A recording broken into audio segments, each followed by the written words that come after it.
YouTube has demonetized many videos. If you like this channel, please click on my Patreon page. You'll find a link in the description.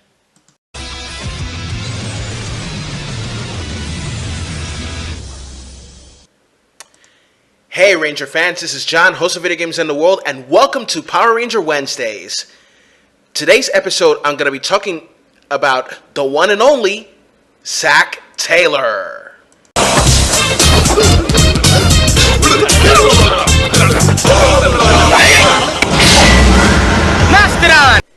Yeah, we all loved his combination of hip-hop and martial arts, in which is called hip-hop keto.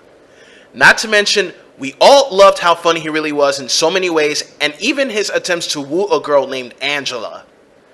So, with all that said and done, Ranger fans, let's go! We first see Zack sparring with Jason at the youth center on that fateful day when the earthquake occurred.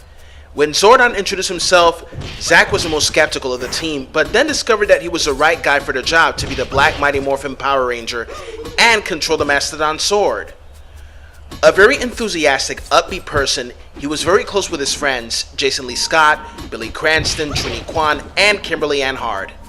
Zack is a prankster and particularly enjoys holidays such as Halloween to scare his friends. In contrast, he was greatly afraid of bugs and snakes, a fear he partially conquered when he fought the monster Spider-Tron.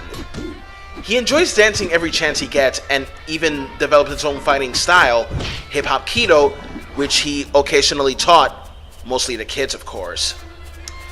As a close friend to both Jason and Tommy, all three like to work out together and practice their martial arts. Zack and Billy would train Jason and Tommy to work together as a team for the Team Ninja Finals on the episode Gung Ho. Zack served as Jason's second in command prior to the arrival of Tommy and his becoming the White Ranger and eventual leader of the team. Zack at one point was disappointed in his friends, feeling that they forgot about his birthday. And that is when Rita sends a present for him of her own to destroy him, the Nasty Knight. And during that fight, the Nasty Knight sword was so powerful that it corroded the power weapons. The combined blade blasters don't help either. Rita makes Nasty Knight a giant and Megazord is summoned.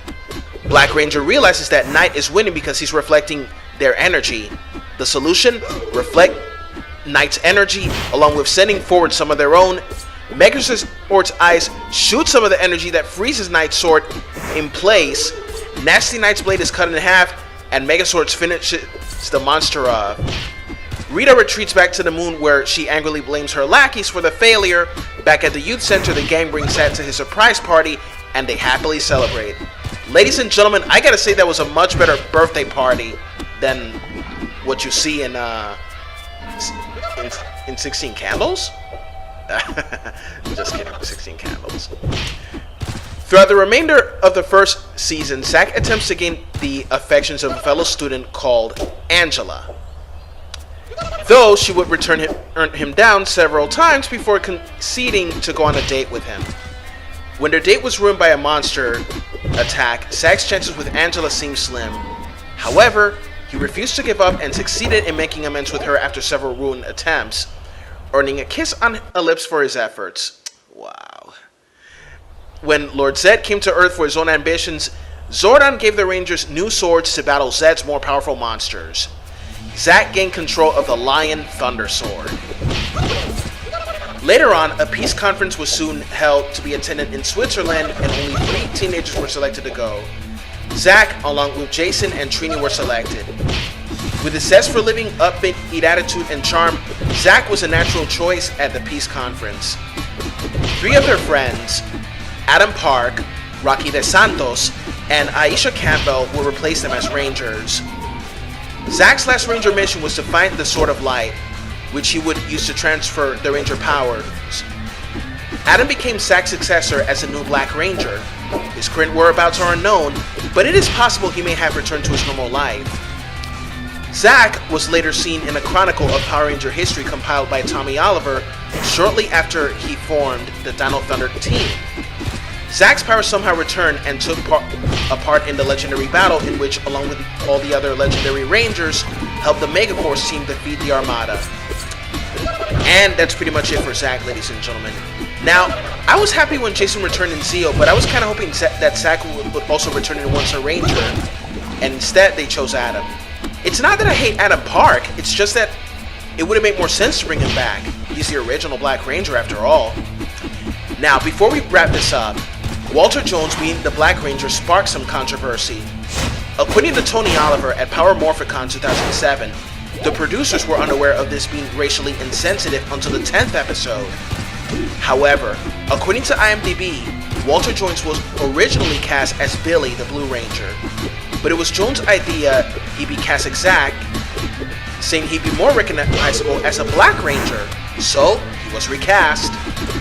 Walter Jones, the actor portraying Zack, is missing the middle finger on his left hand, but somehow the camera almost managed to avoid portraying this. However, near the end of Island of Illusions Part 1, you can see the missing finger. His missing finger can also be seen in his morphing sequence, where the other Rangers show 5 fingers on the top of their morpher. If you also look closely in The Wannabe Ranger, Premator tricks Trini and Kimberly that the others are having trouble in the park as Zack. Zack actually stays behind and drinks Trini's banana shake, and his missing finger is seen.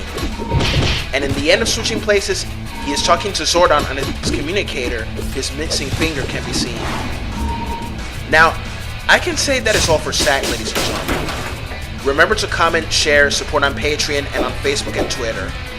This is John, host of Video Games in the World. Have a good one, and may the power protect you. Next week, the history of Kimberly. Bye-bye.